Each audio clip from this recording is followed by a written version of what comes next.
Hérodote.net, Richard Schramberg. Bonjour à toutes et tous, aujourd'hui sur Hérodote.net, l'histoire interdite, révélation sur l'histoire de France. Lorsque la légende dépasse la réalité, on publie la légende. C'était John Ford dans L'homme qui tue à Liberty Valence en 1962. Alors vous savez, chaque année, des centaines d'ouvrages reviennent sur des faits historiques avec plus ou moins d'arguments et surfont surtout sur l'actualité du moment. Il en existe cependant quelques-uns qui, mieux argumentés, mieux documentés, mieux étayés même que les autres, finissent par faire résonner en nous une petite voix qui nous dit « Et si finalement il avait raison ?» Et voilà, cet automne, Franck Ferrand sort un ouvrage qui s'appelle « L'histoire interdite » qu'on pourrait qualifier de brûlot contre certains bastions. Alors on a eu envie d'en faire un débat opposant, c'est peut-être un bien grand mot, on verra, Franck Ferrand, historien, à Pierre Baron, directeur de la rédaction du magazine Historia. Messieurs, bonjour. Bonjour Richard. Et vous m'interrompez quand vous le souhaitez, bien entendu. C'est un véritable débat. Alors Franck Ferrand, est-ce que c'est vraiment besoin de vous présenter? Vous êtes historien, chroniqueur chaque jour sur Europe 1, auteur à succès notamment avec votre dernière saga, La Cour des Dames. Je renvoie d'ailleurs les internautes sur Hérodote.net où nous avons fait 2 interviews. Vous titrez donc votre dernier ouvrage « L'histoire interdite ». Alors j'ai envie de vous demander, interdite par qui et surtout à qui?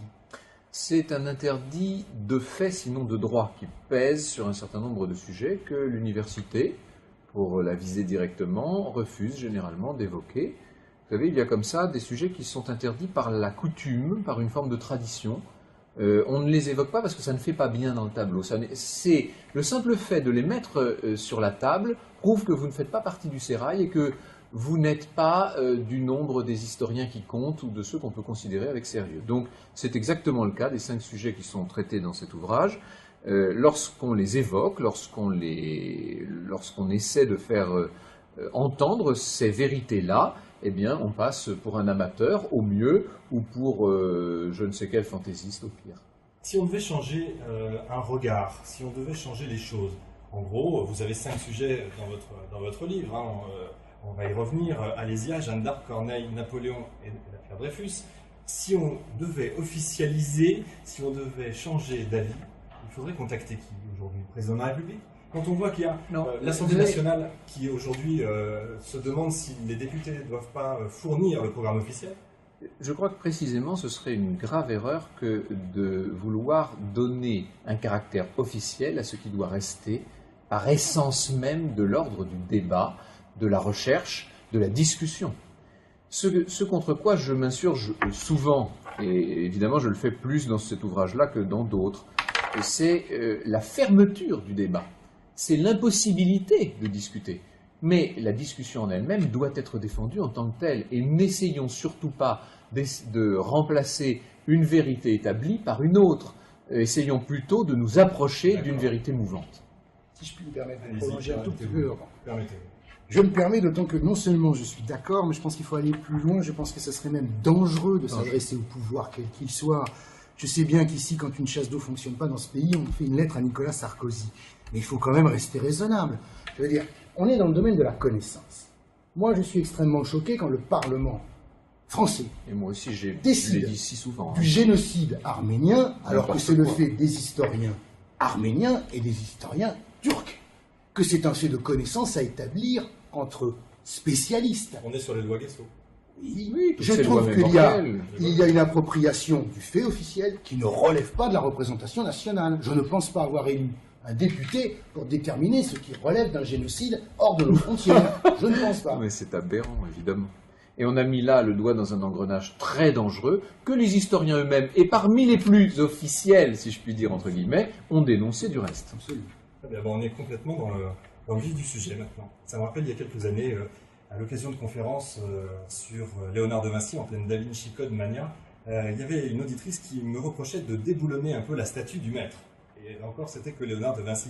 Alors, oui, c'est déjà pas mal. C'est déjà pas mal, mais vous, Franck Ferrand, c'est une belle statue, mais vous, Franck Ferrand, vous vous attaquez aux plus grandes statues, j'allais dire, de notre patrimoine. J'en veux pour preuve, je le disais tout à l'heure, Alésia, Jeanne d'Arc, Molière, Napoléon, Dreyfus, en pleine polémique sur les... Attendez, laissez-moi finir. Oui. En pleine polémique sur les sifflets de la Marseillaise, vous ne trouvez pas que ça fait beaucoup Non, alors d'abord, ça n'a très strictement rien à voir. J'aurais beaucoup à dire sur l'affaire de la Marseillaise.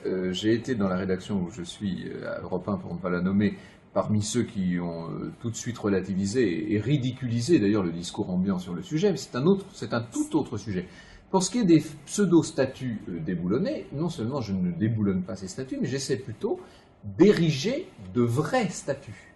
Et pour reprendre les sujets que vous dites, nous avons en plein Jura un site archéologique majeur qui actuellement n'est pas fouillé, et je demande simplement, quand je dis je demande, je relais la voix de ceux qui demandent qu'on le fouille. Pour ce qui est de Jeanne d'Arc, dans l'ombre tellement extraordinaire, et c'est pas moi qui vais dire le contraire, j'ai une passion pour Jeanne d'Arc, mais dans l'ombre de Jeanne d'Arc se trouve une reine oubliée, en l'occurrence Yolande d'Aragon, et d'une façon plus générale toute la maison d'Anjou.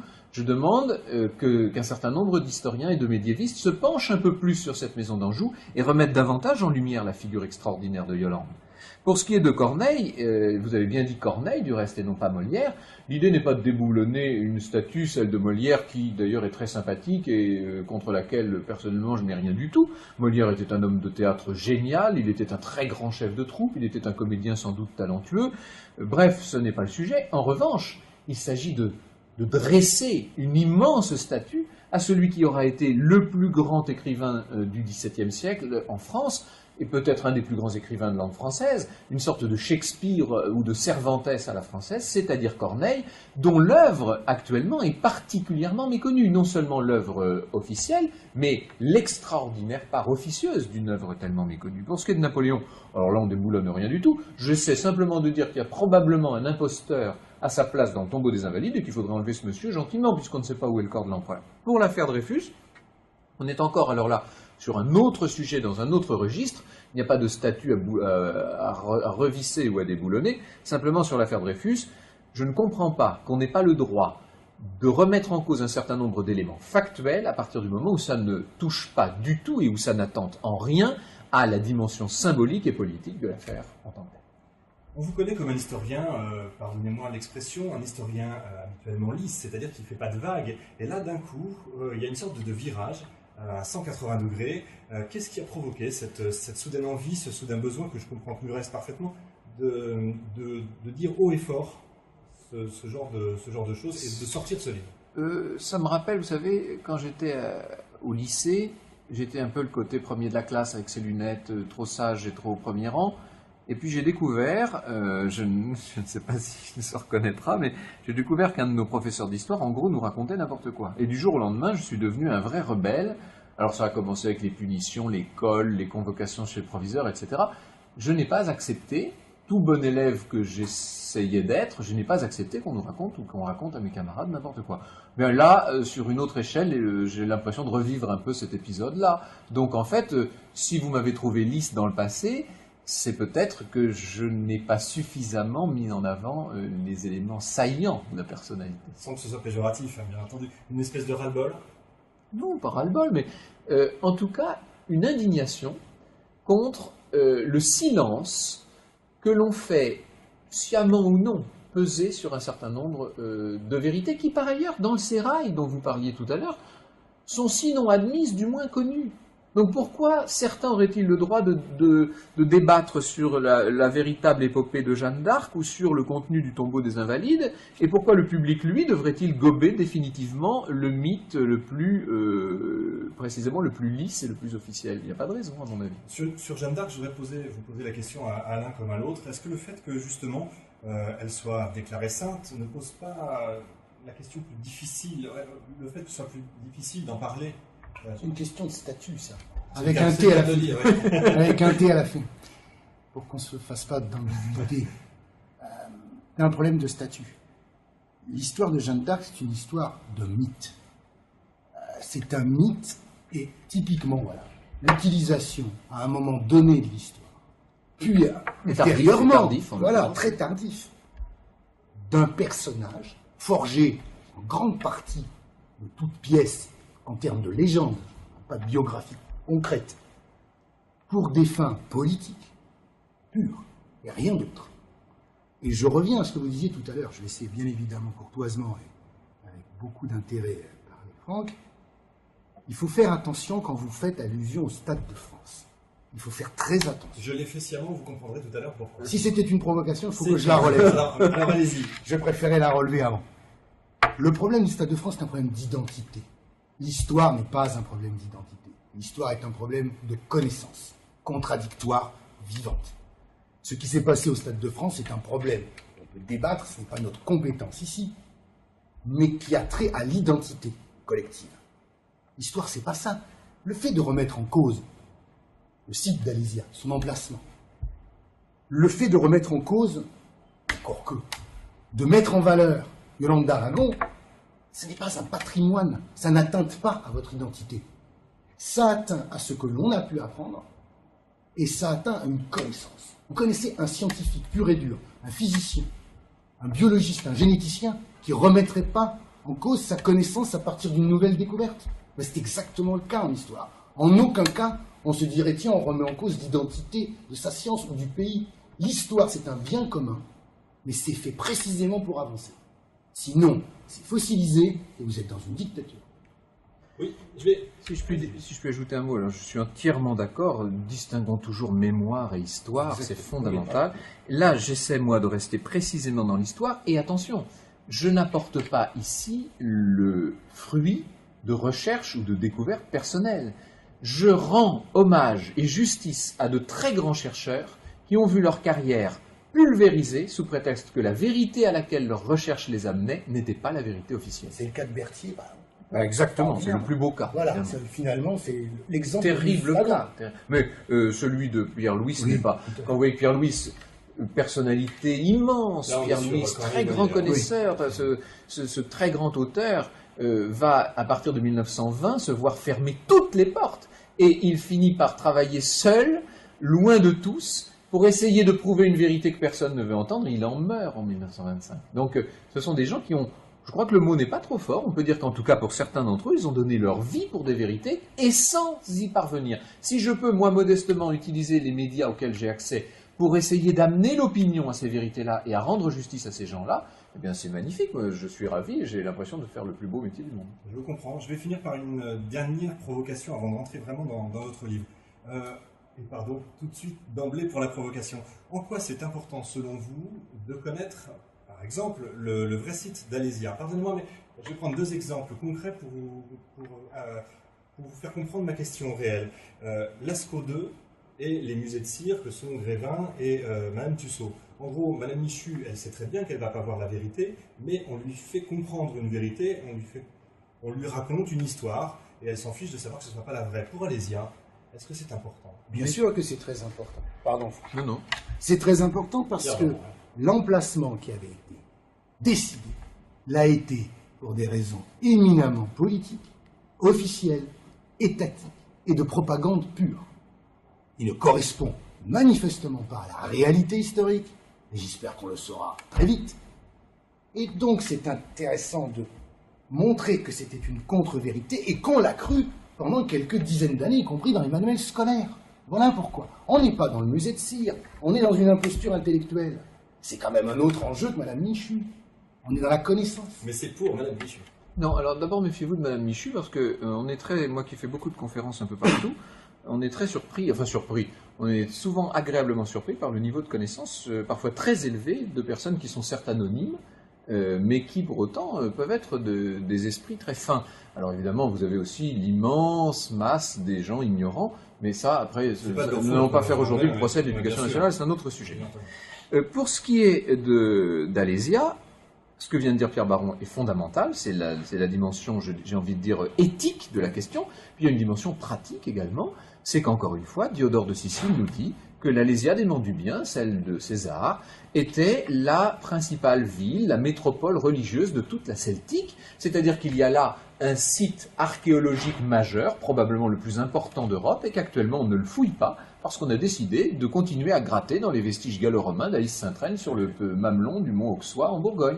Donc il y a une vraie utilité pratique. Le jour où on va creuser là-bas, au milieu de ces 6,5 km d'enceintes cyclopéennes, et qu'on va découvrir des centaines de vestiges celtiques, dont certains remontent à la protohistoire, et même au néolithique, on va comprendre tout l'intérêt d'avoir enfin ouvert un tout petit peu l'éventail ou le spectre.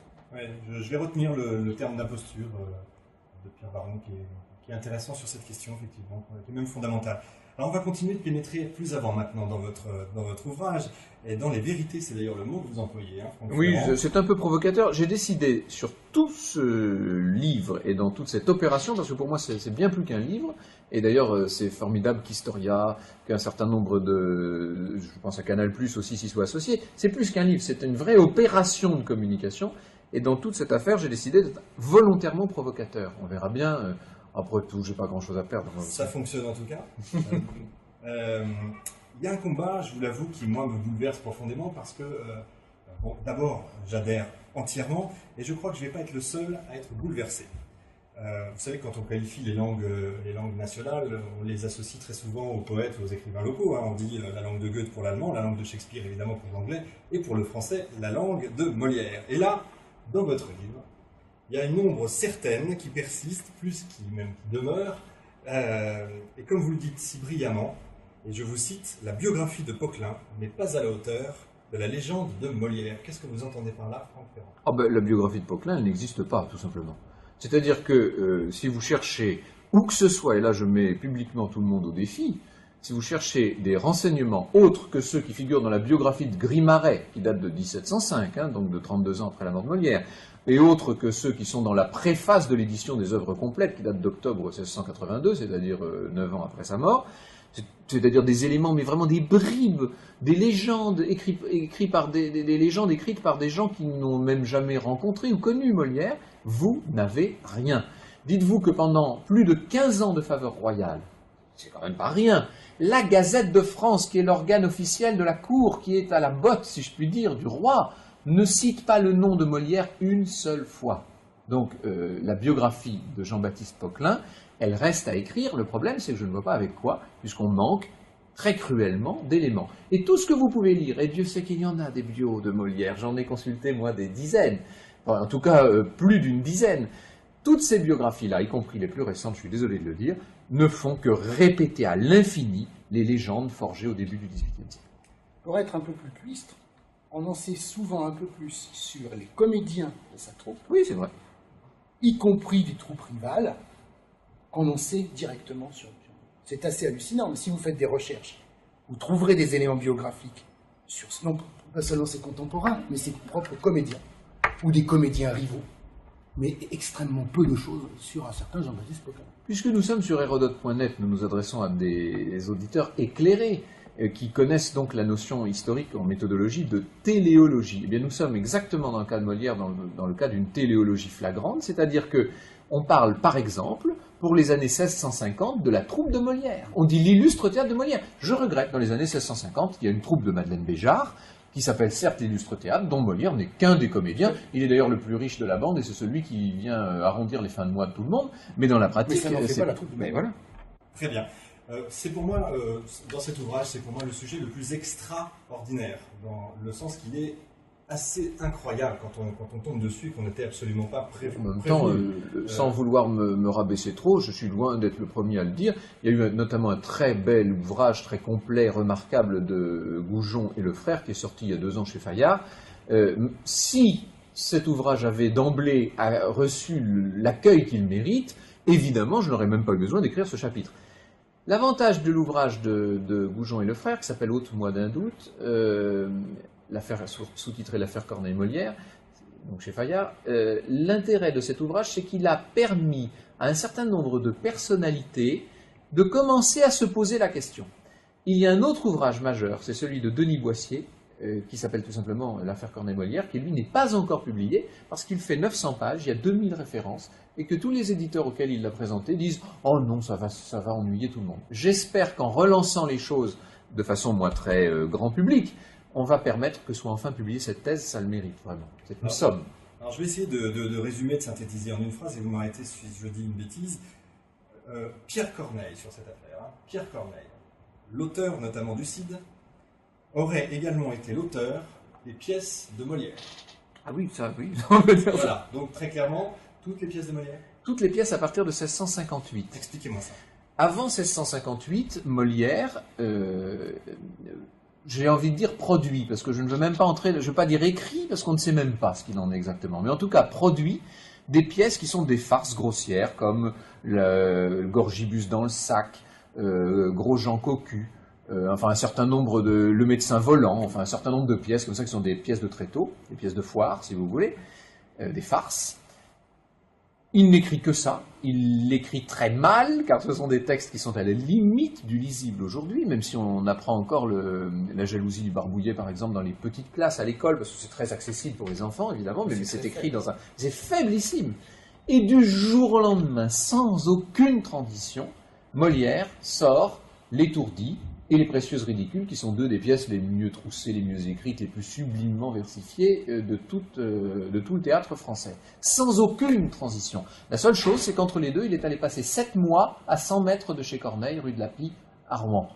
Voilà, donc c'est un des nombreux arguments, mais rien que ça, déjà, ça devrait faire réfléchir 5 minutes. Et même pour en savoir plus, en gros, il faut lire le livre. Lequel? Votre livre. Ben, Votre livre. oui, Votre le mien livre. ou d'autres. Parce que, non, mais vous résumez remarquablement bien les fameuses sommes dont vous parliez tout à Il y l'heure. en a un, oui, c'est ce que j'ai essayé de faire, ça c'est mon apport. Il y en a un qu'il faut lire notamment, c'est celui d'Hippolyte Wouters et Christine de Ville-de-Goyer, qui s'appelle Molière ou l'auteur imaginaire, avec un point d'interrogation, que je cite évidemment. C'était en 1990, c'est le livre qui a eu le mérite de relancer les thèses de Pierre-Louis à une époque où tout le monde les avait définitivement enterrées. Et juste un détail, Richard, je ne suis pas persuadé que ce soit le sujet le plus fort du livre, parce qu'il y en a quelques autres qui sont pas mal non plus. J'ai pas dit le plus fort, j'ai dit le plus extraordinaire, parce que connaissant pas mal d'étudiants en histoire, voire même d'étudiants en littérature, ils sont parfaitement pas du tout au courant de ce genre d'histoire. Et ils ne veulent même pas en entendre parler en disant mais qu'est-ce que c'est encore ça, vous connaissez Jean-Laurent Cochet, le très grand metteur en scène, 180 mises en scène, le grand moliériste par essence. Il a été convaincu par Denis Boissier. Il a lu ce chapitre de livre, il m'a très gentiment téléphoné en me disant non seulement je suis convaincu, mais maintenant je suis militant et si vous avez besoin de mon soutien, il vous est acquis, c'est pour ça que je me permets de le citer. Que quelqu'un comme Jean-Laurent Cochet est actuellement à la tête du principal cours de théâtre en France. Or, il passe maintenant 2 heures tous les ans à enseigner à ses étudiants la réalité sur l'affaire Corneille-Molière. Donc, les choses sont en train de changer. Des personnalités comme Bernard Pivot, qui avait fait l'année dernière un très bel éditorial dans le magazine Lire, sont en train eux aussi d'évoluer. C'est en train de bouger. Oui, alors je vais même vous faire, c'est le scoop du jour, sur l'affaire Corneille-Molière, je suis convaincu que d'ici à 18 mois maintenant, la chose sera définitivement entendue. Vous allez être convaincu, clairement. Oui. Vous le sentez, parmi vos lecteurs, vous avez des retours parfois quand vous éditez les dossiers comme ça? C'est une affaire qu'on a publiée à, j'allais dire, presque 50 ans d'écart, sans faire un jour. Si on se replonge dans les collections d'Historia, qui va bientôt fêter ses 100 ans, on prend 50 ans, 40 ans, et on trouve ça. On trouve cette thèse. Les Poulailles à l'époque, en 57. Tout à fait. Cette mise en question et ces interrogations plus qu'accentuées, elles font partie de nos colonnes. Alors, c'est pas, encore une fois, vous voyez bien qu'il n'y a pas que les universitaires, parce que là, on n'avait pas vraiment la ligne officielle, si vous voulez. Mais ça a été posé dans les colonnes d'un magazine grand public et non pas savant. Donc, en rien, ça n'enlève le mérite de Franck. Simplement, je pense que c'est une question qui va finir par aboutir, parce que les coups de boutoir, si j'ose dire, successifs, de thèses, et encore une fois, de connaissances qui avancent, va bien finir par... Je ne dirais pas que c'est une imposture, mais c'est un espèce de romantisme littéraire. Voilà, très justement. J'avais envie de vous poser la question, est-ce qu'on ne pourrait pas imaginer que Corneille, au moment de sa mort, sur son lit de mort, alors qu'il n'a plus rien à espérer, à attendre, à gagner ou à perdre, il n'aurait pas dénoncé la supercherie? Mais c'est pas Si une supercherie, non, mais c'est pas une supercherie. C'est là qu'il faudrait avoir le temps d'entrer dans les mœurs théâtrales du XVIIe siècle.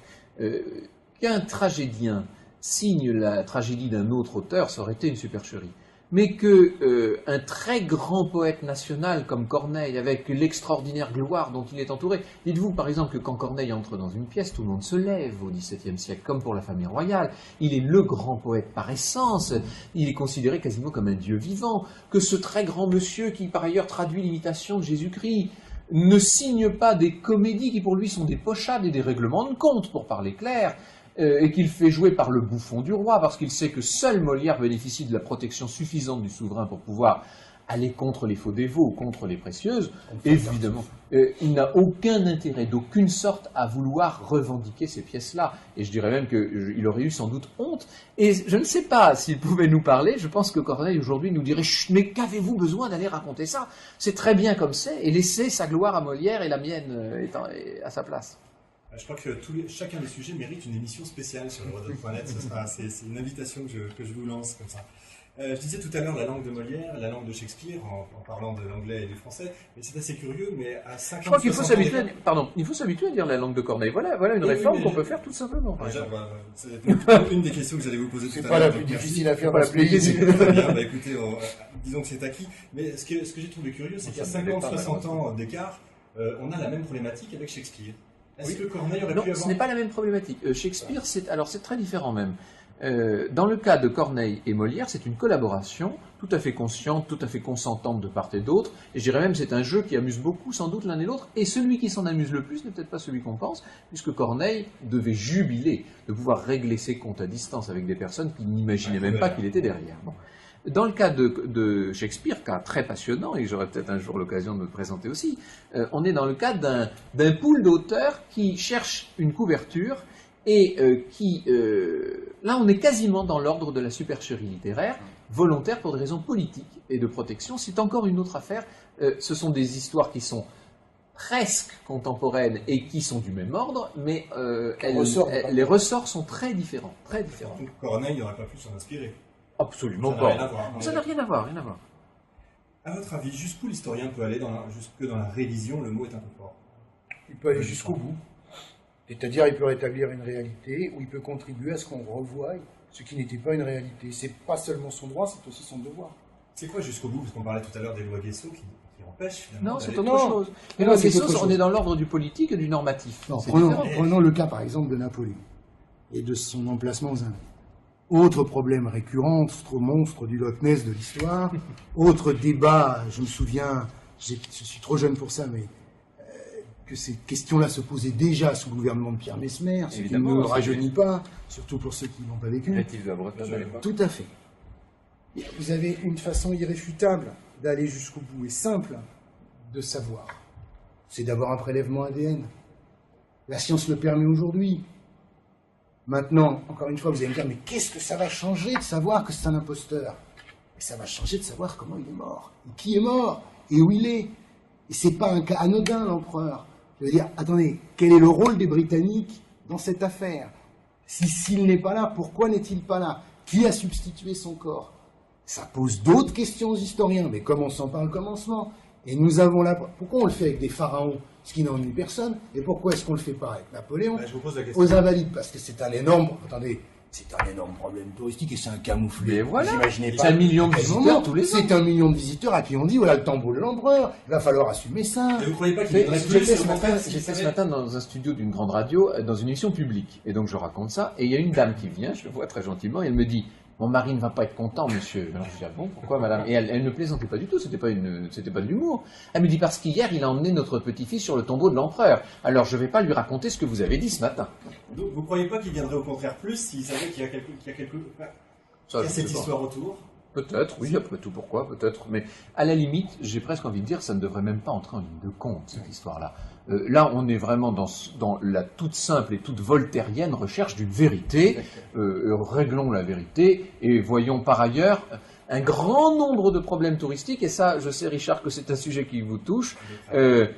Il y a énormément d'insuffisances touristiques en France. Nous sommes très mauvais dans ce domaine. Il y aurait beaucoup à faire. Je ne crois pas que dire que l'empereur n'est pas dans son tombeau aux Invalides va changer grand-chose à la question. On doit pouvoir se rattraper ailleurs.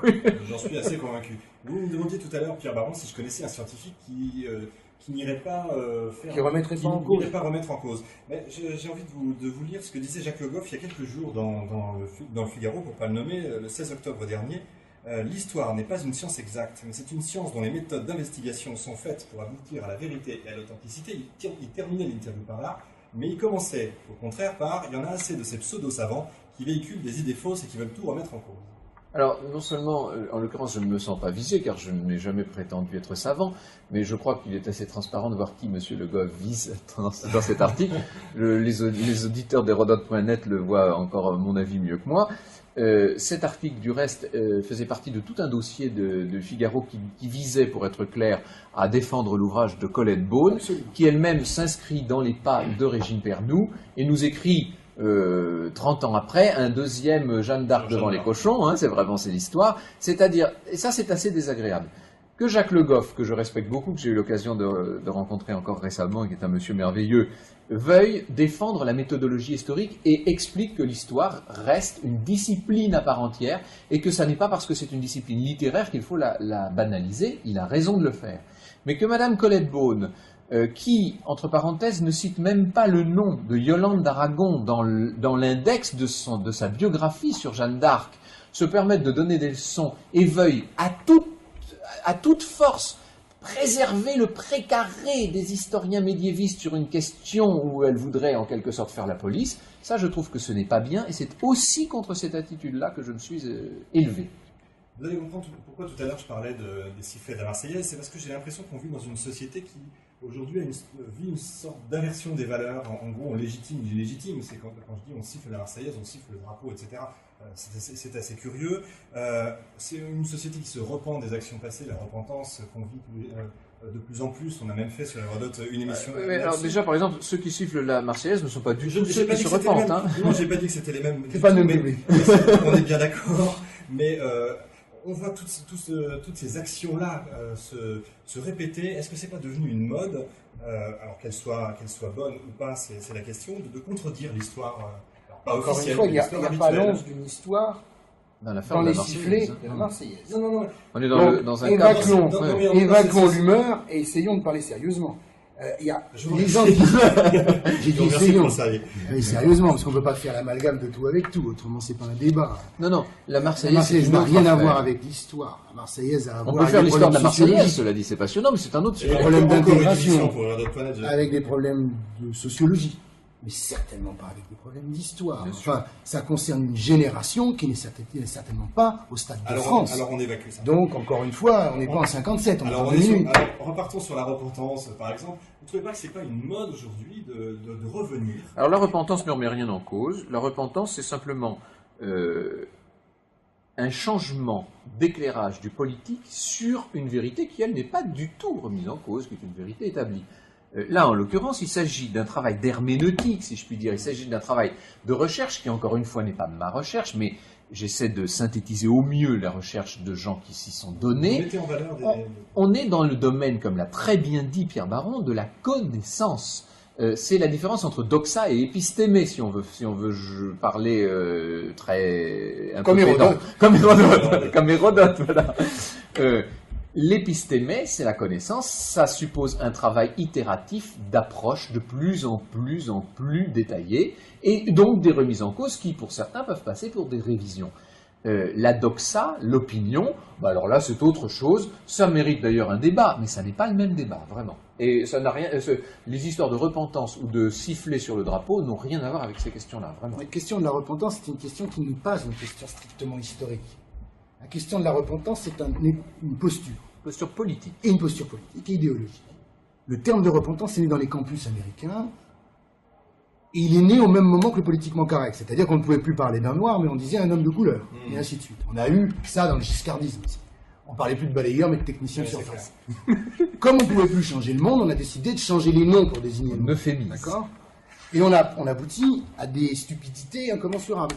On aboutit à Bill Clinton se recueillant à Gorée, alors que les Africains eux-mêmes ont mis à Gorée des plaques pour demander pardon pour le mal qu'ils avaient fait à leurs propres frères. Or, il n'y a pas un esclave afro-américain, enfin, africain, qui soit parti de Gorée pour les États-Unis. C'est pas le bon port. Il peut toujours se recueillir. Mais la repentance tourne au Hiatus. grotesque, ce qui ne remet pas en cause la souffrance et le phénomène de l'esclavage. Ce qui prouve bien, encore une fois, il faut faire attention à ne pas battre sa coulpe pour tout et n'importe quoi, sinon on arrive très vite aux précieuses ridicules, mais surtout ridicules. C'est bien de revenir au livre. Est-ce que c'est déjà arrivé à votre connaissance, justement, qu'un État dise, effectivement, voilà la préhistoire, on s'était trompé, voilà la vérité? En tout cas, là, mon but, moi, si je l'État, puis revenir à mon cas, ce n'est pas du tout que l'État dise quoi que ce soit. La seule chose que pourrait dire l'État, et j'espère qu'il le dira, c'est nous allons entreprendre des fouilles à chaud des crottes-nez. Ça relève de sa responsabilité. Bon, allez-y, Mais hein. pour le reste, je ne demande pas que l'État se prononce sur la question. Oui, je J'aimerais dis- simplement que, pour le coup, l'opinion, le point de vue des gens évolue. Et peut-être, c'est un paradoxe, mais il se pourrait que parce que cette opinion évolue, un certain nombre de professeurs, un certain nombre de chercheurs patentés soient amenés eux-mêmes à évoluer. Mais qui décide des programmes, en fait, concrètement? Parce que c'est eux qu'il faut Ah, convaincre. c'est très Alors là, c'est compliqué. l'éducation nationale, ça c'est passionnant. Oui, hein. mais attention, c'est un sujet qui c'est pas le sujet. Les commissions savantes qui décident et déterminent les programmes n'ont pas grand-chose à voir avec le fait que l'histoire appartient à tout le monde, y compris à Madame Michu, que vous stigmatisiez, je trouve, un peu vite tout à l'heure. Mais j'adore Madame Michu. Et ça lui appartient aussi, Mais l'histoire, j'espère bien. en tant que citoyenne. Même si elle ne sait pas grand-chose, c'est aussi son patrimoine. L'histoire, ce n'est pas un problème d'État, encore une fois. Je m'excuse de marteler ça. C'est extraordinairement dangereux quand l'histoire devient la propriété d'un État. Parce que si l'histoire devient un fait d'État, vous n'êtes plus dans un régime de démocratie. L'histoire, elle est à tous les Français. La question est de savoir laquelle histoire. Et la question est de dire aux Français, l'histoire change tout le temps. Et la présentation et notre connaissance de l'histoire évoluent sans cesse. Mais surtout, ne mêlons pas l'État aux questions d'histoire. Parce qu'à chaque fois qu'on l'a fait, les régimes qui l'ont fait ne m'inspirent pas la plus grande des sympathies. Je comprends. Franck Ferrand, qu'est-ce que vous revendiquez concrètement avec le livre? Si vous revendiquez quelque chose. Ah ben oui, non seulement je Vous disiez tout à revendique, l'heure. mais chaque chapitre se termine par un vœu. Oui. Donc il y a des vœux. Ben, pour Alésia, j'adorerais qu'on lance des fouilles à Chaudet-Crotenay. Pour ce qui est de Jeanne d'Arc, j'aimerais bien que le nom de Yolande d'Aragon soit cité un peu plus souvent. Pour ce qui est de Corneille et de Molière, ce serait merveilleux que les Français découvrent qu'ils ont à portée de la main un immense auteur dont on pourrait découvrir en dehors même des pièces de Molière tellement de merveilles, tellement, et ça, l'histoire de Corneille, et c'était ça l'ambition d'ailleurs de Pierre Louis, elle est entièrement à écrire. Pour ce qui est de Napoléon, alors là c'est tout bête, on demande simplement que le couvercle du sarcophage de faux porphyre soit levé de 4 cm pour aller faire un petit prélèvement, et qu'ensuite on confie ça à des laboratoires différents et certifiés. Et puis, pour l'affaire Dreyfus, alors là je ne demande vraiment pas grand-chose, ça m'amuserait seulement d'irriter les personnes qui ont décidé une fois pour toutes qu'on n'avait pas le droit de toucher au sujet. Mais ça c'est mes petits plaisirs personnels. Je vous sens taquin en ce moment. Bien, messieurs, merci beaucoup. Franck Ferrand, je rappelle votre ouvrage, donc qui fera date, je le crois, L'histoire interdite, révélation sur l'histoire de France, chez Talandier, et qui appelle, comme je le disais tout à l'heure, c'est mon souhait, plein d'émissions, une émission par sujet. Et bravo à Talandier au passage d'avoir D'avoir accepté de osé, publier, ouais. quand tant d'autres éditeurs qui par ailleurs ont publié mes autres ouvrages m'ont dit « Oh non, là c'est un peu embêtant ». Bien, et toc. Pierre Baron, on retrouve chaque mois votre magazine dans les kiosques. Et quelques extraits du livre de Franck qu'il m'a fait l'amitié et l'honneur, vraiment j'en suis ravi, de m'accorder dans le prochain numéro d'Historia, justement sur Alésia. Mais c'est un tout petit échantillon de l'intérêt du livre. Bien, il faut donc l'acheter et le lire en urgence. Donc Historia chaque mois dans les kiosques. Merci au Musée de la Poste qui a accueilli cette émission. Messieurs, merci, au revoir. Merci.